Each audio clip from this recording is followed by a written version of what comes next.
Emmanuel, mon Dieu est venu jusqu'à moi. Du haut des cieux, il est descendu aussi bas.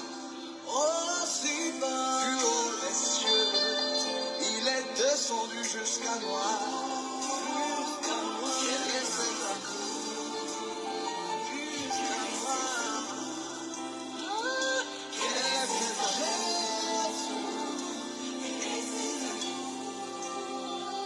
Quel est cet amour qui te fit venir aussi haut? Quel est cet amour? Je vous salue dans le nom précieux et glorieux de notre Seigneur Jésus-Christ. Le Seigneur notre Dieu nous soit favorable puisqu'il est là. Il nous soutient par sa grâce. Et le Seigneur, il est toujours fidèle. Et il fait des choses au-delà de nos pensées. Je rends grâce à notre Père puisqu'il ne m'a jamais. Prions. Je bénis ton Saint-Nom. Sois avec nous, ô Père. Comme la Bible dit que cette bonne nouvelle sera prêchée pour rendre les témoignages. Éternel Dieu, aide-nous à obéir, à comprendre ta volonté. Au nom de Jésus-Christ, nous prions et nous disons Amen. Shalom mes bien-aimés, que le Seigneur nous bénisse, que le Seigneur soit avec nous. On est toujours là, les amoureux de la bonne parole.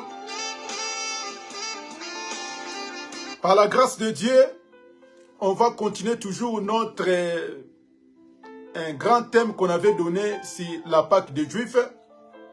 On va essayer d'aller un peu tout doucement pour comprendre la Pâque des Juifs. Puisque là, c'était la première fête que Dieu a permis au peuple hébreu quand ils étaient encore en Égypte. C'est pour cela qu'on est en train juste de nous éclairer pour comprendre quand tu veux célébrer la Pâque et tu vas célébrer la Pâque comment. Puisque en célébrant la Pâque sans comprendre les Écritures, tu es comme un ignorant, tu es comme un aveugle. Tu marches mais tu peux pas, tu sais pas là où tu peux mettre ton pied. Il faut quelqu'un qui voit. Il vient tenir à la main afin de te conduire doucement et calmement pour que tu ne tombes pas. Donc les Écritures ont pour mission, ont pour but de nous éclairer, de nous montrer les chemins, afin que nous ne commettons pas les erreurs et nous ne commettons pas les bêtises. Sinon, puisque le royaume des cieux est proche. On va prendre notre passage, Exode chapitre 12. Et maintenant, on va prendre le verset 4 au verset 6. Aujourd'hui, on va essayer de rester dans le verset 4 et dans le verset 6. Nous lisons la bonne nouvelle. La Bible dit ceci. Si la maison est trop peu nombreuse, pour un agneau, on le prendra avec son plus proche voisin, selon le nombre de personnes. Et vous compterez pour cet agneau d'après ce que chacun peut manger. Le verset 5. Ce sera un agneau sans défaut, mâle d'un an, et vous pourrez prendre un agneau ou un chevreau. Le verset 6. Et vous garderez jusqu'à 14e jour de ce mois, et toute l'assemblée d'Israël immolera entre les deux soirs. Voilà, c'est ce qu'on va essayer de partager ensemble avec nous. Bien-aimés, la Bible dit que ne devenez pas les esclaves des hommes. Si quelqu'un est devenu un esclave de l'homme, il est mal barré. Et cet homme, il ne peut rien faire. Pourquoi? Puisqu'il est dominé, il est envahi par la conscience. Puisque son maître, il ne va pas le laisser partir. C'est pour cela l'évangile, que l'évangile nous prêchons, on a besoin que quand quelqu'un il est esclave, de devenir affranchi, qu'il soit un peu libre de servir les seigneurs. C'est bien moi votre bien-aimé, l'évangile c'est Jérémie Kilouanzi, depuis Paris. Bien-aimé, la Bible dit ceci. Donc ici, il est question la Pâque des Juifs. La Bible nous a ordonné que si la maison est trop nombreuse, donc il devait prendre Exode chapitre 12, les versets 4 à 6. C'est ce qu'on va lire, on va partager. Exode chapitre 12, le verset 4 à 6. La Bible dit que si la famille est trop un peu nombreuse, il faut aller associer des proches voisins, des proches parents, pour faciliter à finir agneau. Puisque si la famille est un peu 3 ou 4 personnes, il ne peut pas finir agneau en entier. Ça demande qu'il faut appeler les proches, les voisins, de vous associer afin de finir l'agneau. Ici, on a compris que la maison qui était peu nombreuse, c'était Israël. Israël, comme ils étaient peu nombreux, ils ne pouvaient pas finir un agneau en entier. Ok, on avait dit si ok, le véritable agneau, c'est le Seigneur Jésus-Christ. Donc, comme c'est le véritable agneau, c'est le Seigneur Jésus-Christ, Israël, il ne pouvait pas prendre Jésus entier. Il devait appeler aussi des proches voisins pour venir s'associer avec eux, définir agneau. Ah, on a compris que les proches voisins et les proches parents, c'est nous les nations. Puisque Israël, il ne pouvait pas prendre Jésus en entier, il pouvait aussi partager le Seigneur avec nous les nations. C'est pour cela que la Bible dit ceci. Et cet agneau, ça sera un agneau sans défaut, mâle d'un an, et vous pourrez prendre un agneau ou un chevreau. Et vous regarderez à 14e jour. Donc, c'est-à-dire, cet animal-là, il sera sans défaut, mâle. Et vous regarderez 14e jour. Et cet animal, il sera examiné. Donc, c'est-à-dire, vous regarderez, il faut regarder bien. Cet agneau, cet animal, il a un défaut. Si un animal, il a un défaut corporel, vous ne pouvez pas manger cet animal. Donc, vous êtes obligé de manger cet animal sans défaut. Il faut examiner cet animal. Ah, comme on a dit que cet animal, c'est la personne de Jésus, la Bible dit que vous l'examinerez. Il faut bien regarder cet animal. S'il a des défauts, ou bien un œil troué, ou bien il a un défaut, vous ne pouvez pas le manger. Comme cet animal, c'est le Seigneur, on va regarder aussi si le Seigneur Jésus-Christ, il était sans défaut, selon la parole de Dieu. On va prendre un passage. 1 Pierre chapitre 1. Prenons la Bible. On va essayer de lire pour nous faciliter à comprendre les Écritures. 1 Pierre chapitre 1, le verset 19 à 20. Écoutez ce que la Bible dit. Mais par le sang précieux de Christ, comme un agneau sans défaut et sans tache, prédestiné avant la fondation du monde et manifesté à la fin des temps à cause de vous. Voyez? La Bible dit que cet animal-là, il sera un animal sans défaut, sans tache. Ah, on a compris que le Seigneur Jésus-Christ, il y fit un agneau avant la fondation du monde. Dieu savait que quand le monde, ça sera trébuché, on va préparer un animal pour aller sauver, pour aller racheter l'humanité. Or que cet animal qui était sans défaut depuis la création du monde, c'était le Seigneur Jésus-Christ. Donc, c'est-à-dire, il était prédestiné à la fin des temps. Pour nous sauver.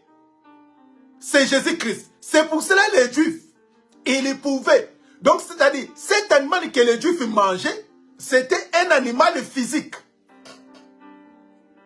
Or que, selon la parole de Dieu, pour le temps de la fin, le Seigneur Jésus-Christ, il devait être examiné pour regarder vraiment si réellement Jésus, il est un animal sans défaut, sans tache.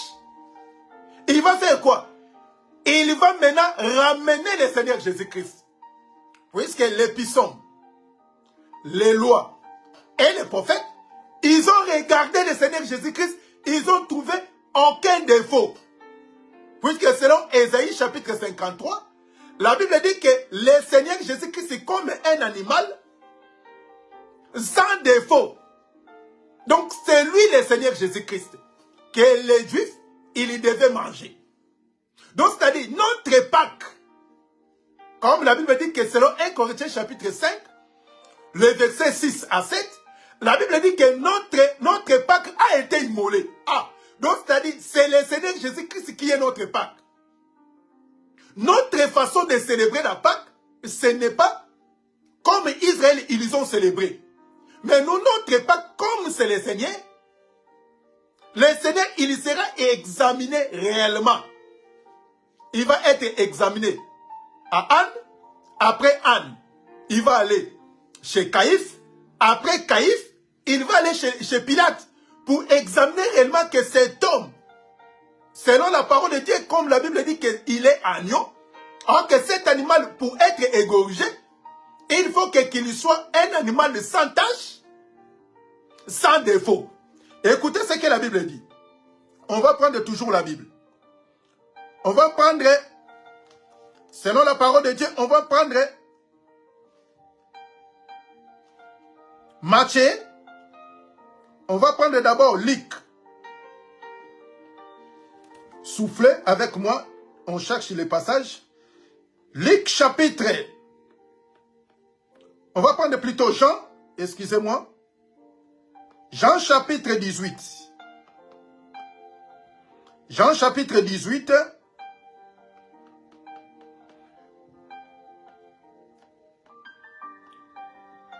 Le verset 12, virgule 24. Jean chapitre 18, verset 12 à 14, virgule 24. La Bible dit ceci. Le Corinthe, le tribun et les huissiers des Juifs, les saisirent alors de Jésus et les tiers. Le verset 13, ils l'amenèrent d'abord chez Anne, car il était le beau-père de Caïphe, qui était souverain sacrificateur cette année-là. Le verset 14, et Caïphe était celui qui devait donner les conseils aux Juifs. Il est avantageux qu'un seul homme meure pour le peuple. Virgule 24, Anne envoya lier à Caïphe, le souverain sacrificateur. Donc, premièrement, Jésus, il devait être examiné. Ils vont regarder vraiment si cet animal, il a des défauts. Il est avec des taches. On va examiner. C'est pour cela que quand ils ont saisi le Seigneur, il devait être examiné, puisque c'est lui le véritable animal. Donc, quand ils ont saisi le Seigneur, il devait aller d'abord présenter ses ânes. Anne, en regardant le Seigneur, il a dit que non, cet homme-là, puisque il faut examiner, comme les médecins, il faut examiner. Il commence à examiner le Seigneur. Quand Anne est fini d'examiner, Anne a fait comment? Anne, il a envoyé le Seigneur Jésus-Christ lié chez Caïphe. Écoutez maintenant quand Jésus est venu chez Caïphe. Caïphe a fait quoi? Prenons encore un passage. Matthieu chapitre 26. Matthieu chapitre 26. Cherchez ensemble. Le verset 57. 57, la Bible dit ceci. Ceux qui avaient saisi Jésus amenèrent chez le souverain sacrificateur Caïphe où les scribes et les anciens étaient ensemblés. Vous voyez? Donc, ça dit, quand Jésus, il était saisi, amené chez Anne, Anne, il a regardé. Juste pour confirmer, selon Exode chapitre 12. Il faut confirmer cette écriture. Il faut que cet animal soit être examiné. Il doit être sans tache, sans défaut. Quand ils ont ramené chez Caïphe, Caïphe, il a vu, il a regardé. Caïphe n'est pas encore terminé. Quand il a regardé ce temps, Caïphe, il devait encore envoyer Jésus chez Pilate. Donc Jésus a été examiné. D'abord, en commençant par l'épisode, la loi et le prophète.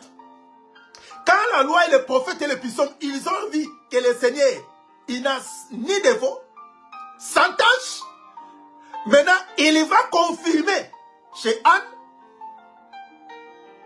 chez Caïphe, et maintenant, ils vont envoyer les Seigneurs chez Pilate. Écoutez ce que la Bible dit. Nous prenons que des passages, après on va expliquer, puisque comme c'est long, on va encore revenir. On va prendre encore un passage. On va prendre maintenant Jésus devant Pilate. Luc chapitre 23, verset 1 à 3. Écoutez. Et après on va expliquer. On va encore revenir pour prendre le verset 7. Par la grâce de Dieu. Luc chapitre 23, le verset 1 à 6. Mais on va prendre que le verset... On va prendre que le verset 5, le verset 4 à 6. Pilate dit aux principaux sacrificateurs et à la foule, je ne trouve rien de coupable à cet homme. Vous voyez? Donc, selon 1 Pierre chapitre 1, verset 19 à 20, la Bible dit que il était prédestiné, sans tâche, cet animal-là. Avant la fondation du monde, Jésus a été déjà prédestiné. Un agneau sans tache, sans défaut, a été déjà prédestiné. Or que cet animal, selon Exode, il devait être sans tache, sans défaut, mes frères. Donc c'est la personne de Jésus qui est sans défaut, sans tache. C'est pour cela Pilate, il devait confirmer. Il a dit aux principaux sacrificateurs et à la foule, je ne trouve rien de coupable à cet homme. Un homme innocent. Et la Bible dit que cet animal, il devait être mâle. Alors que Jésus-Christ, j'aime les Écritures. Donc la Bible donne la précision. C'est pour cela que la Bible dit qu'il ne faut pas interpréter la parole de Dieu selon tes propres pensées. Sinon, tu vas faire les erreurs. En raisonnant, quand tu commences à raisonner, tu vas donner au peuple les colloquantes sauvages. La Bible dit ceci. Mais il assistait et dit, il soulève le peuple en enseignant par toutes les Judées depuis la Galilée où il a commencé jusqu'ici. Quand Pilate entendit parler des Galiléens, il demanda si cet homme était galiléen. Donc Jésus il a dit au peuple, je n'ai trouvé aucun faute. Aucun. Même quand vous lisez la déclaration de Caïphe, vous allez voir qu'il y avait des gens, ils avaient besoin de corrompre les gens. Pour dire que cet homme-là, on a trouvé des fraudes. Or que non. Or que un animal qui devait être sacrifié et égorgé, il devait être sans défaut, sans tâche. Donc c'est le Seigneur Jésus-Christ qui devait être pendu, être puni à mort, puisque c'est lui qui mérite notre place. Puisque la loi, le prophète et l'épisode, on n'a pas trouvé la faute, on n'a pas trouvé de faute. Donc c'est-à-dire, on n'a pas trouvé le péché. Donc c'est-à-dire, quand la Bible nous explique les défauts, donc c'est-à-dire, il nous parle les péchés. Donc c'est-à-dire, celui qui devait être pendu, celui qui devait être puni à mort, il devait être sans tache, donc sans péché, sans reproche. Or que le Seigneur Jésus-Christ, il était sans reproche. Donc, c'était lui le véritable animal qui devait être puni à mort. Or que la Bible dit ceci encore. Donc, cet animal, il sera égorgé. Le verset, on va lire le verset 6 d'Exode, Exode 12. Écoutez ce que la Bible dit. Exode 12, le verset 6. La Bible dit ceci. Vous regarderez jusqu'à 14e jour de ce mois et toute l'assemblée d'Israël immolera entre les deux soirs. Donc cet animal, il devait mourir entre les deux soirs. Or que cette prophétie a été accomplie sur la personne de Jésus. Ou à Golgotha. Quand Jésus il était crucifié, le Seigneur Jésus-Christ, il devait mourir entre les deux soirs. Écoutez ce que la Bible dit. On commence d'abord selon la prophétie d'Amos. Amos chapitre 8, le verset 9. Et après, on va prendre Luc chapitre 23, le verset 44 à 45. Amos chapitre 8, le verset 9. Nous lisons la Bible rapidement.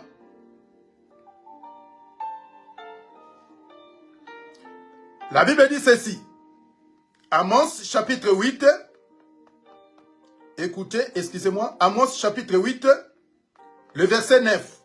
La Bible dit ceci. En ce jour-là, dit le Seigneur, l'Éternel, je ferai coucher le soleil à midi. Suivez-moi très bien. Et j'obscurcirai la terre en plein jour. Je recommence. En ce jour-là, dit le Seigneur l'Éternel, je ferai coucher le soleil à midi. Et j'obscurcirai la terre en plein jour. Donc Dieu a dit ceci. En ce jour, donc le soleil sera couché à midi. Et la Bible dit que cet animal, il sera égorgé entre les deux soirs. Écoutez très bien. On va lier ces passages au Luc chapitre 23, les versets 44 à 45. On va mettre tout ensemble, après on va expliquer. On va prendre Luc chapitre 23. Luc 23, 44 à 45. Écoutez ce que la Bible dit. Il était déjà environ la 6e heure. Et il y eut des ténèbres sur toute la terre jusqu'à la 9e heure. Le soleil obscurcit et le voile du temple se déchira par milliers. Or que selon le calendrier juif, selon l'horloge de juif, quand on nous parle de la 6e heure, nous voyons c'est à midi. Or que la 9e heure, nous voyons c'est 15 heures. Or que selon Amos chapitre 8, le verset 9, la Bible dit que le soleil sera couché à midi. Or que le Seigneur Jésus-Christ, qui devait être puni à mort, à la croix de Golgotha, Jésus, la Bible dit que au 6e heure jusqu'à 9e heure, il y eut l'obscurité. Donc, c'est-à-dire, il fit tout noir. Selon la prophétie d'Amos chapitre 8, le verset 9.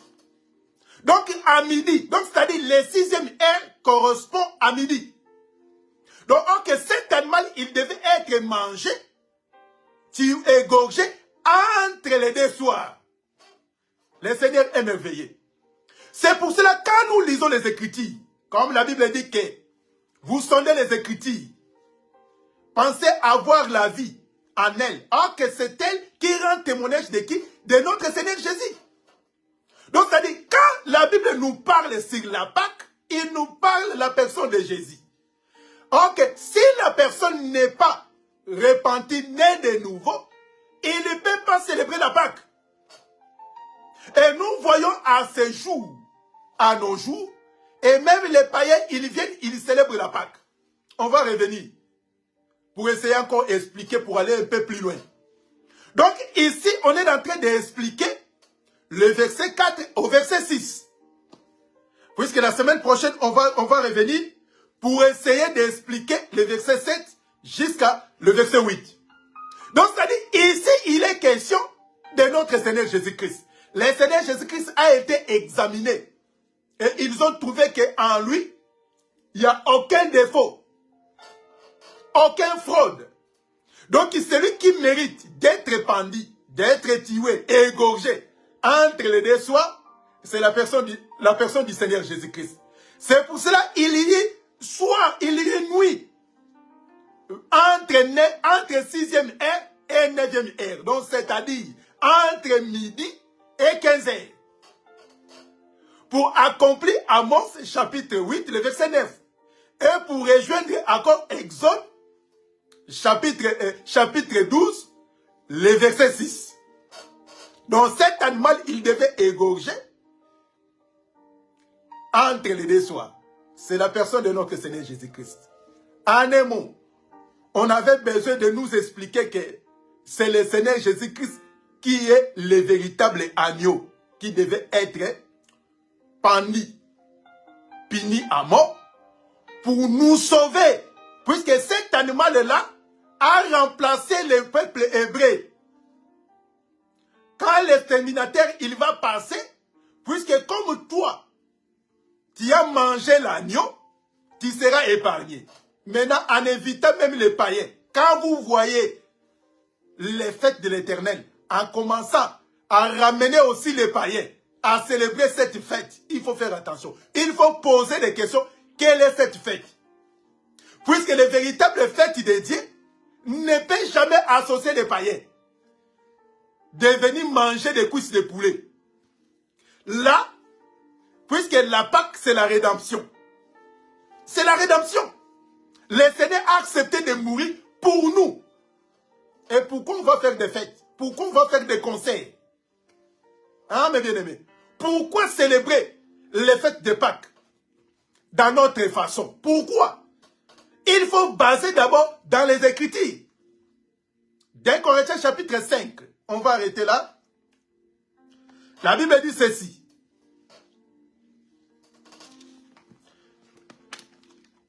Deuxième livre des Corinthiens. La Bible dit ceci. On va lire rapidement et on mettra un point virgule. Livre de 2 Corinthiens chapitre 5, le verset 16. La Bible dit ceci. Ainsi, dès maintenant, nous ne connaissons personne selon la chair. Et si nous avons connu Christ selon la chair, maintenant, nous ne le connaissons plus de cette manière. Bien-aimé, c'est très important. Quand tu veux faire quelque chose pour la gloire de Dieu, essayons de lire les Écritures. En lisant les Écritures, ça va te permettre à bien faire les choses, surtout les choses de Dieu. Mais si tu es animé par des fêtes selon la chair, fais. Mais si tu veux faire les fêtes selon la loi, il faut rassembler tout pour célébrer la fête. Mais si tu veux faire la fête selon le Christ, selon la grâce, il faut faire attention. Puisque la mort de Jésus a mis fin, la mort de l'agneau a mis fin à la loi pour nous entrer à la grâce. C'est ça le rôle de l'agneau. Donc Jésus, il devait mourir pour nous introduire à la grâce. Puisque la loi nous condamnait. Mais c'est la grâce qui nous donne l'accès de comprendre l'amour de Dieu. Paix et grâce de notre Seigneur Jésus-Christ nous soient favorables. Là où on est, mes bien-aimés, regardons nos vies, regardons notre conduite, puisque le Seigneur vient bientôt. Le Seigneur nous bénisse abondamment. On va encore revenir, mes bien-aimés, pour continuer à partager la parole de Dieu. Si Dieu ne vient pas la semaine prochaine, on va revenir pour essayer de toucher encore le verset 7. On va descendre tout doucement et on va aller mettre un point virgule de ce qui concerne la Pâque des Juifs. Que le Seigneur nous soit favorable, que le Seigneur nous bénisse. Si tu es malade, tu es dépassé avec des problèmes, tu es dépassé, tu n'y arrives pas, mais je sais que le Seigneur, il est au rendez-vous et il est là, rien que pour toi, pour donner la solution pour ton problème. Prions. Saint-Esprit de Dieu, je prie et je t'en supplie de permettre que cette parole prenne place à ton peuple. Et si quelqu'un est malade, si quelqu'un il est traumatisé par des démons, poursuivi par les esprits mauvais, dans le nom puissant de Jésus-Christ, éternel Dieu, je menace les esprits méchants et je menace les esprits de maladie. Quitte nos bien-aimés au nom de Jésus-Christ. La paix et la grâce nous soient données puisque tu es là. Dans le nom de Jésus, nous prions et nous disons Amen. Si Dieu ne vient pas, on va se voir dimanche par la grâce de Dieu, même heure. Et on a encore des réunions de prière mercredi et vendredi de 21h à 21h30. Soyez là, ça sera pour la gloire de Dieu. Que le Seigneur nous bénisse. À très bientôt. Au revoir.